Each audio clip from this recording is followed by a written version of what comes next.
এই খালি বেঞ্চটির দিকে একবার ভালো করে তাকান, এর পিছনের গল্পটি শুনলে হয়তো আপনার চোখে পানি চলে আসবে।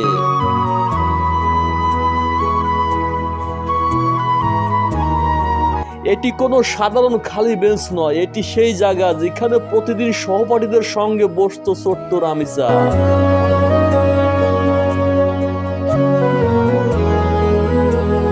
আস্তা সেই আসনটি ফুল দিয়ে সাজিয়েছে তার স্কুলের বন্ধুরা, আর রামিসার স্মৃতিতে ভাসছে পুরো শ্রেণীকক্ষ। যদি আজ রামিসা আমাদের মাঝে থাকতো তাহলে বেঞ্চটি কখনো ফাঁকা থাকতো না, তার হাসি আর উপস্থিতি মুখর থাকতো পুরো ক্লাসরুম।